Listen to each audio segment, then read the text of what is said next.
अस्सलामुअलैकुम। मैं उम्मीद करता हूँ आप सब खैरियत से होंगे और मैं भी अल्लाह की बरकत से बिल्कुल ठीक हूँ। अच्छा, आज का जो हमारा टॉपिक है वो बहुत ही ज़्यादा इम्पोर्टेंट है। आपको प्रॉपर इसको पूरी वीडियो आपको देखनी होगी और वो है how much budget is required if you are doing private label. अगर आप प्राइवेट लेबल करने जा रहे हैं तो आपके पास कितना बजट होना चाहिए। ये बहुत ही ज़्यादा इम्पोर्टेंट क्वेश्चन है। अगर इसका आंसर आपके पास नहीं है एंड स्टिल आप अपना प्राइवेट लेबल स्टार्ट कर देते हैं या आप करने जा रहे हैं, तो इस चीज़ की गारंटी मैं देता हूँ कि आप 100% फेल होंगे। आई नो ये थोड़ा आप ये कह सकते हैं कि मैं डिसहार्ट करने वाली बात कर रहा हूँ, लेकिन जो हकीकत है मैं वो बता रहा हूँ आपको। तो before you proceed for your private label, अल्लाह पाक आपको कामयाब करे। आपने एक एक चीज़ को अच्छे से देख लेना है, कितने पैसे आपको चाहिए, वो कहाँ कहाँ पे यूज़ होंगे। प्रॉपर आपके पास एक रोड मैप होना चाहिए, एक बजट प्लान होना चाहिए, प्रॉपर एक शीट होनी चाहिए। उसके बाद अगर आप अपना प्राइवेट लेबल स्टार्ट करेंगे तो देयर आर चांसेस कि अल्लाह पाक आपको कामयाब करे, आप सक्सेसफुल होंगे। तो चलिए वीडियो को स्टार्ट करते हैं। मैं ये अज्यूम कर रहा हूँ जो प्रोडक्ट आप सेल करने जा रहे हैं उसकी जो वैल्यू है, उसके ऊपर जो आपको कॉस्ट पड़ रही है वो पड़ रही है $5। अब उसमें कॉस्ट कौन सी आ जाती है, आप उसको पाकिस्तान से सोर्स कर रहे हैं, चाइना से सोर्स कर रहे हैं, मेक्सिको से सोर्स कर रहे हैं, जहाँ से भी उसको आप सोर्स कर रहे हैं, और वो जब अमेज़ोन के वेयर हाउस तक पहुँचती है तो वो एक यूनिट आपको उस प्रोडक्ट का $5 का पड़ जाता है। ठीक है। अभी अभी जो सबसे ज़्यादा इम्पोर्टेंट क्वेश्चन आ जाता है इस पूरे टेन्योर के दरमियान कि आपको इन्वेंट्री कितनी भेजनी है।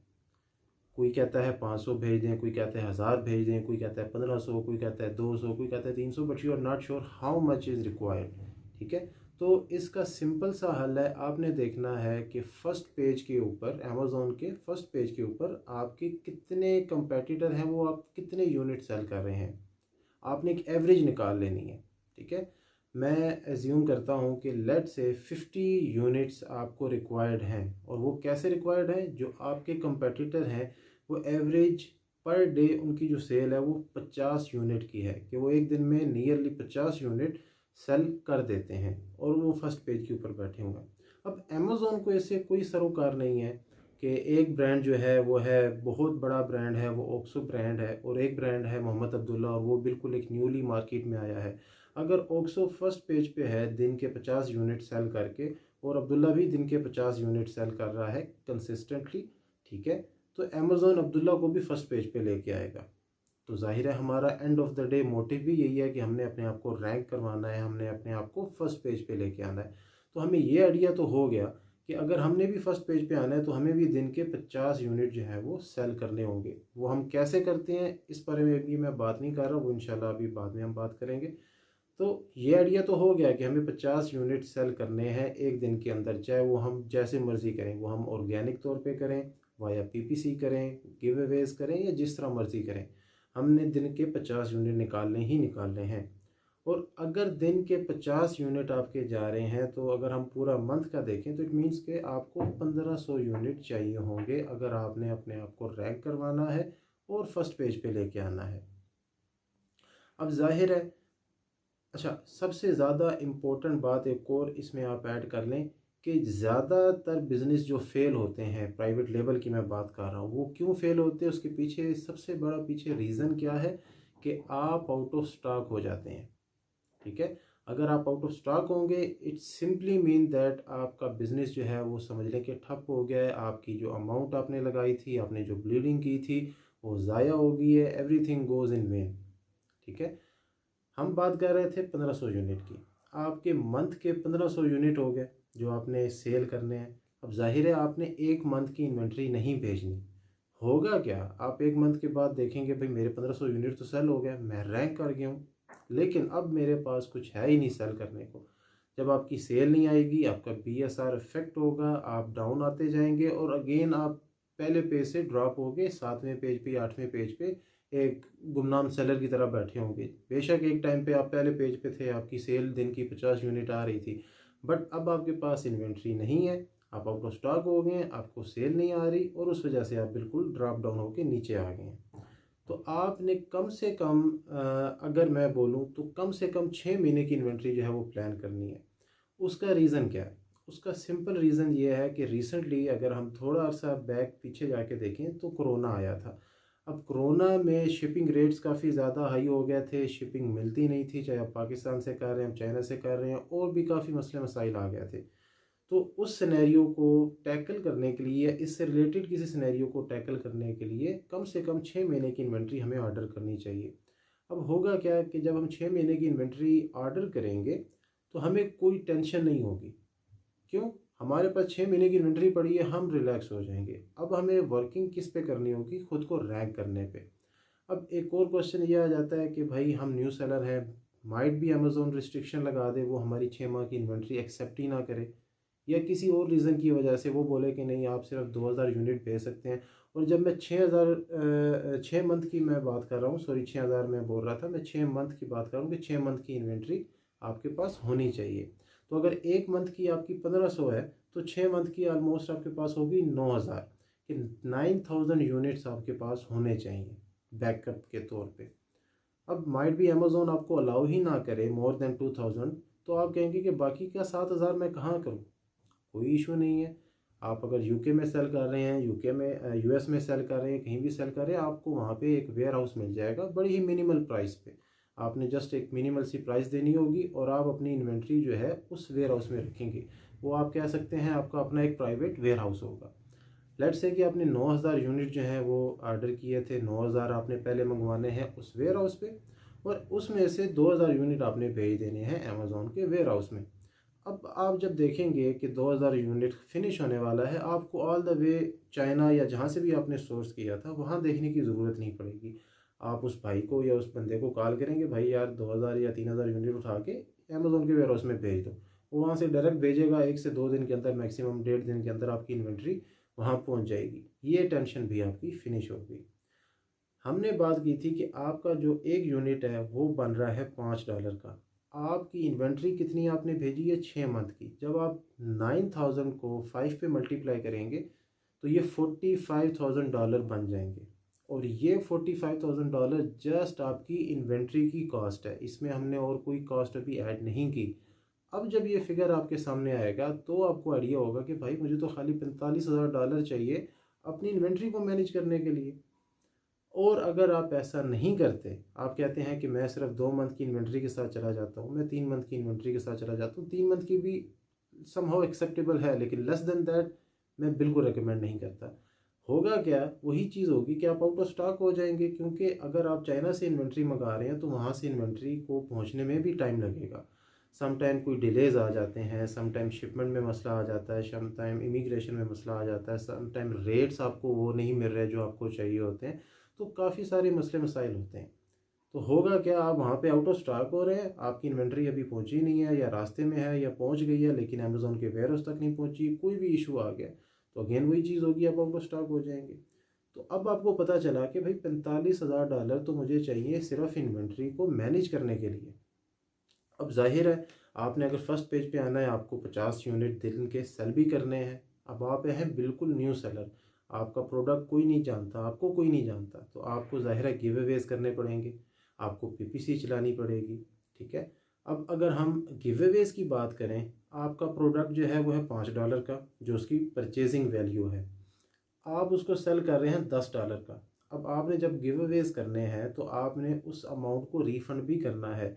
आप हायर करते हैं एक लिस्टिंग प्रोमोटर को, आप उसको कहते हैं भाई मुझे 100 ऑर्डर चाहिए इस प्रोडक्ट का, आप डिटेल उसको दे देते हैं, ठीक है, अपने प्रोडक्ट की। वो आपको 100 ऑर्डर ला के दे देता है।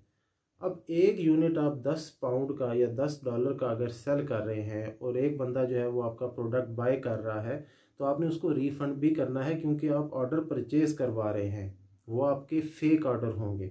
आप अपने लिस्टिंग प्रमोटर को कहेंगे, वो आगे अपने एजेंट्स को या अपने जो भी उसके कस्टमर्स हैं उनको बोलेगा, और वो कस्टमर आपका प्रोडक्ट बाय करेंगे। जब वो प्रोडक्ट बाय कर लेंगे तो आपने उनको उस अमाउंट को रिटर्न भी करना होगा। ठीक है। अगर आपका प्रोडक्ट $10 का है और आप कम से कम आपको 100 यूनिट जो है, ये एक मिनिमम मैं आपको बता रहा हूँ कि कम से कम आपको 100 यूनिट गिव अवे करने होंगे। उसके पीछे क्या रीज़न है मैं वो भी बता देता हूँ, पहले हम अमाउंट को कैलकुलेट कर लेते हैं। अगर एक आपका 100 यूनिट है, एक आपका प्रोडक्ट $10 का है, तो अगर आप 100 यूनिट बाय करवाते हैं तो $1000 बन जाते हैं। और अगर हम इसको पाकिस्तानी रुपीज़ में देखें तो ये तकरीबन 1,15,000 20,000 रुपया जो है वो बनता है। और जो 100 यूनिट आप ऑर्डर करवाएंगे या जो आप गिव अवेज करवाएंगे उसमें से कम अज़ कम आप 20 से 25 के ऊपर किसी पे आप रिव्यू ले लेंगे, किसी पे आप रेटिंग ले लेंगे, किसी पे आप सेलर फीडबैक ले लेंगे।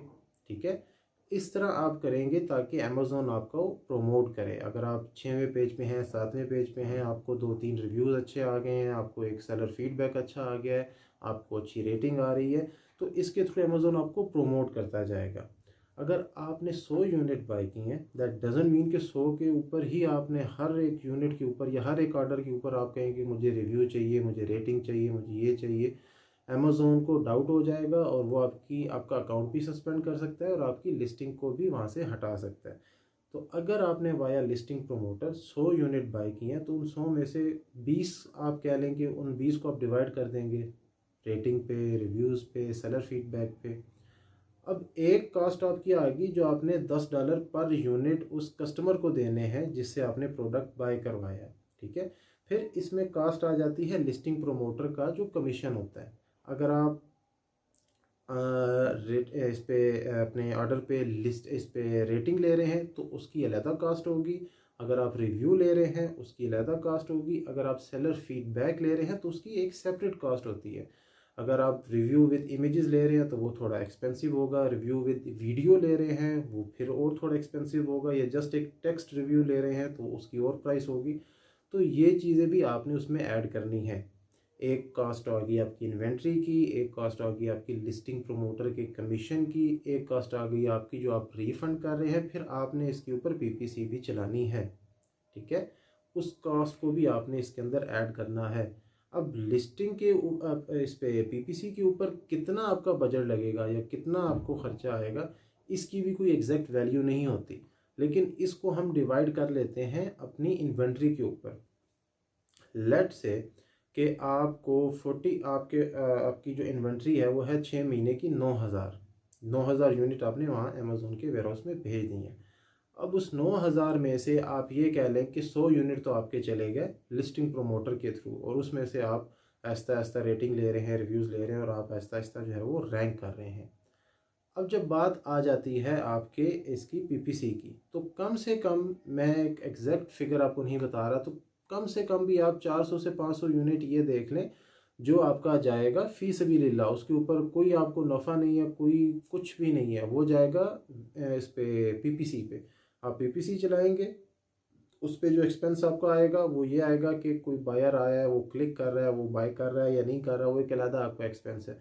तो यूँ समझ लें कि 9,000 में से 100 यूनिट आपके चले गए लिस्टिंग प्रोमोटर के, और तकरीबन 400 से 500 मैक्सिमम आप मिनिमम आप कर लें, क्योंकि ये कोई परफेक्ट या एक पक्का फिगर नहीं है, इससे कम भी हो सकता है, इससे ज़्यादा भी हो सकता है। ठीक है, तो 400 से 500 यूनिट आपके चले गए पीपीसी पे। अब वो कॉस्ट भी आपने इसमें ऐड करनी है। ठीक है, तो ये प्रॉपर आपका बजट बनेगा। आप जब प्रॉपर बजट बनाएंगे फिर आपको आइडिया होगा कि अच्छा भाई, मुझे 45,000 रुपया चाहिए था मुझे लिस्टिंग को मैनेज करने के लिए, अपनी इन्वेंट्री को मैनेज करने के लिए। 1,000 से $1,500 मुझे तकरीबन चाहिए होगा लिस्टिंग प्रमोटर को, क्योंकि मैंने अपने आप को रैंक करवाना है। और तकरीबन $2,000 तो मेरा, या $1,500 तो मेरा, या 1,000 मिनिमम या मैक्सिमम, कुछ भी आप एक अमाउंट अभी हम लमसम कर रहे हैं लगा लें, इतना मुझे चाहिए होगा पीपीसी के ऊपर। तो ये तकरीबन 50,000 का मेरा बजट बना है अगर मैं प्राइवेट लेबल स्टार्ट करना चाहता हूँ तो।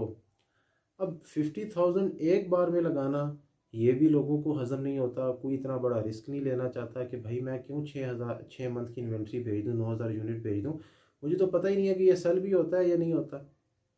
इसका बहुत ही सिंपल सोल्यूशन है जिसे हम रैपिड लॉन्च कहते हैं।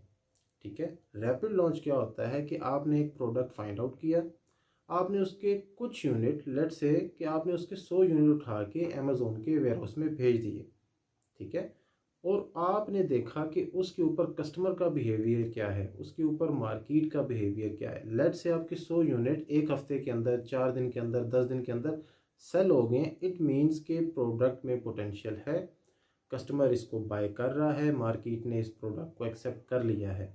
अब आपने जब इन्वेंट्री भेजनी है तो अब आपने इस फार्मूले को फॉलो करना है कि कम से कम मैं 5 से 6 महीने की इन्वेंट्री भेजूं। या आप यहाँ से भी देख सकते हैं अपने कंपेटिटर के थ्रू कि वो कितने यूनिट सेल कर रहा है और वो पहले पेज पे है। और आप एक और आइडिया यहाँ से भी लगा सकते हैं कि अगर मैंने 100 यूनिट भेजे थे तो वो कितने दिन में फ़िनिश हुए हैं। अगर वो 5 दिन में फ़िनिश हुए, इट मीन्स के एक दिन के अंदर लेट से कि मेरे 5 यूनिट जा रहे हैं या 10 यूनिट जा रहे हैं, एक दिन के अंदर 10 यूनिट जा रहे हैं, इट मीन्स के मंथ के कितने हो गए, फिर मुझे कितने मंथ की भेजनी है। लेकिन ये बहुत ही कम यूनिट्स आपके आएंगे, आपको कम से कम 5 से 6 माह की इन्वेंट्री भेजनी होगी अकॉर्डिंग टू योर कंपेटिटर। क्यों? आपके कंपेटिटर ने इतने यूनिट सेल किए हैं, 50 यूनिट एक दिन के, 1500 एक मंथ के, तभी वो पहले पेज पे है। तो अगर आपने भी पहले पेज पे आना है तो आपको भी इतनी इन्वेंट्री चाहिए होगी। तो ये प्रॉपर एक तरीका है, ये एक प्रॉपर फार्मूला है। अब आपने क्या करना है, जो $5 मैंने अपना प्रोडक्ट, अब वो कोई भी प्रोडक्ट है, आइस बकेट है, आइस बकेट कह लें, आपने क्या करना है, उस $5 को हटा के जो प्रोडक्ट आपका है उसकी आपने परचेजिंग वैल्यू वहाँ पे लगा देनी है। लेट से कि आपका प्रोडक्ट जो है वो $4 का है, वो $3 का है, वो $10 का है, जो कॉस्ट आपको पड़ जाती है अमेज़ोन के वेयर हाउस तक पहुँचाने में, उसको आपने मल्टीप्लाई कर देना है। अगर आप 3 मंथ की इन्वेंट्री भेज रहे हैं वो कितनी बनती है, आप 6 मंथ की इन्वेंट्री भेज रहे हैं वो कितनी बनती है, और आपके पास आपकी इन्वेंट्री की प्राइस जो है वो आ जाएगी। फिर अगर आप उसको ये देखना चाहें कि अगर मैंने खुद को रैंक करना है तो उस पर मेरा कितना एक्सपेंस आएगा, आपने देख लेना है कि मुझे कितने यूनिट जो हैं उनके ऊपर गिव अवेज जो है वो करवाने हैं। फिर आपने इसके ऊपर पीपीसी भी चलानी है। अब ये एक्सपेंसेस वो हैं जो बड़े बड़े एक्सपेंसेस हैं। अभी आपने इसमें पिक्चर्स के एक्सपेंस ऐड नहीं किए, आपने अमेज़ोन की सब्सक्रिप्शन जो फ़ी है वो इसमें ऐड नहीं की, आपने इसके ऊपर अकाउंट के ऊपर जो आपका ख़र्चा आता है, जब अकाउंट क्रिएट करते हैं, आप कंपनी क्रिएट करते हैं, आप बैंक अकाउंट क्या कहते हैं क्रिएट करते हैं, आप नंबर क्या कहते हैं परचेज़ करते हैं, तो जो बाकी एक्सपेंस है वो तो अभी आपने इसमें काउंट नहीं किया। हमने जस्ट जो मेन हमारे एक्सपेंस हैं उनको हमने काउंट किया है। ठीक है? तो जब भी आप प्राइवेट लेबल स्टार्ट करना चाहें तो प्रॉपर बैठें, अच्छे से शीट बनाएं, क्या क्या एक्सपेंसेस आपको चाहिए होंगे, कितना एक्सपेंस आएगा, कहाँ पे आएगा, उसको अच्छे से प्रॉपरली स्टडी करें और उसके बाद आप प्रॉपर अपना काम जो है वो स्टार्ट करें। अगेन एक और चीज़ मैं बोलूँगा, अगर ये सारी वर्किंग आप नहीं करते, आपका होमवर्क कंप्लीट नहीं होता, तो कभी भी अपना बिज़नेस स्टार्ट ना करें। प्राइवेट लेबल बिल्कुल एक कहते हैं ना कि बहुत आसान नहीं है। कहने में कोई इशू नहीं है कि प्राइवेट लेबल कर लें, कोई मसला नहीं है, आप प्रोडक्ट उठा के देखें, चल गया तो आप भेजेंगे, नहीं चला तो कोई इशू नहीं है। ऐसे नहीं होता। प्राइवेट लेबल करना कोई इतना आसान काम नहीं है, क्योंकि ख़ुद हमने ये किया हुआ है। अगर मैं यहाँ पे बैठ के आप लोगों को समझा रहा हूँ, इट मीन्स कि मैंने ये खुद काम किया हुआ है। और अगर मैं यहाँ पे बैठा हूँ, कोई भी चीज़ मैं एक्सप्लेन कर रहा हूँ, चाहे मैंने प्रीवियसली एक्सप्लेन की है, मैं अभी एक्सप्लेन कर रहा हूँ और जो आगे मैं एक्सप्लेन करूँगा, अल्हम्दुलिल्लाह इस सारे टेन्योर से, सारे प्रोसीजर से मैं गुज़र के आया हूँ। इसीलिए मैं कोई भी बात कहता हूँ उसको अगेन एंड अगेन मैं रिपीट करता हूँ, ताकि कोई भी पर्सन वो मिस्टेक ना करे जो नॉर्मली एक न्यू पर्सन जो है या एक बंदा जो बिज़नेस स्टार्ट करने जा रहा है वो कर देता है। तो इंशाल्लाह ये आज तक हमने जो अभी तक का अपना इसमें कवर कर लिया है वो हमने कवर कर लिया। आपको कितने टाइप के अकाउंट होते हैं, कैसे आप पैसा कमा सकते हैं अमेज़ोन से, अकाउंट क्रिएट कैसे किया जाता है, और आज की वीडियो में हमने डिस्कस किया था कि आपको कितना बजट जो है वो रिक्वायर्ड होगा। अब इंशाल्लाह हम प्रॉपर आगे स्टार्ट करेंगे कि आप प्रोडक्ट को फाइंड आउट कैसे कर सकते हैं, उसकी सोर्सिंग कैसे कर सकते हैं, और मज़ीद इसको आगे लेके जाएंगे इंशाल्लाह। Thank you so much.